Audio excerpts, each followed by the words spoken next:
दोस्तों, sound study point पर आपका स्वागत है। आज का हमारा टॉपिक है समास। समास के बारे में मैंने पूरे विस्तार से पढ़ा है। कृपया करके वीडियो पर बने रहे और लास्ट तक वीडियो को अच्छी तरह से देखें, जिससे आपको समास मैं आपको बिल्कुल सरल तरीके से बताने की कोशिश करूँगा। तो आइए वीडियो को स्टार्ट करते हैं। तो सबसे पहले हम देख लेते हैं समास। समास किसे कहते हैं? दो या दो से अधिक शब्दों के मेल से जो परिवर्तन होता है उसे समास कहते हैं, या दो या दो से अधिक शब्दों के मेल से जो परिवर्तन होता है उसे समास कहते हैं। उदाहरण है इसका अनुबंध, नीलकमल आदि। तो ये दो या दो से अधिक शब्दों के मेल से जो परिवर्तन होता है उसे समास कहते हैं। तो देख लेते हैं समास के भेद। तो समास के जो भेद है वे चार है। पहला है अव्ययी भाव समास, जिसमें पहला पद प्रधान होता है। दूसरा तत्पुरुष समास, जिसका दूसरा पद प्रधान हो उसे तत्पुरुष समास कहते हैं। और तीसरा द्वंद्व समास, जिसके दोनों पद प्रधान हो, जैसे कि नाम से पता चल रहा है द्वंद्व, दोनों पद प्रधान हो। और बहुव्रीहि समास, जिसका कोई भी पद प्रधान नहीं होता। तो आइए हम इसकी व्याख्या देख लेते हैं।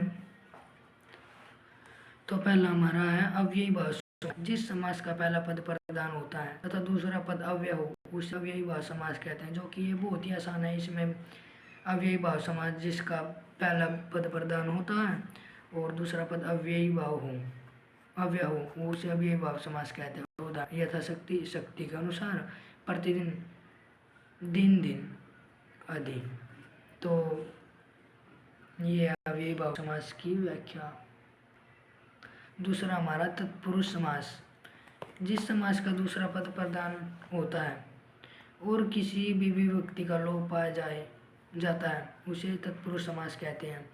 उदाहरण राजपुरुष, राजा का पुरुष, वनवास, वन में वास। तो ये इसका उदाहरण है। जिसका दूसरा पद प्रधान होता है और किसी भी विभक्ति का लोप पाया जाता है उसे तत्पुरुष समास कहते हैं। उदाहरण राजा पुरुष, मतलब राजपुरुष, राजा का पुरुष, वनवास, वन में वास।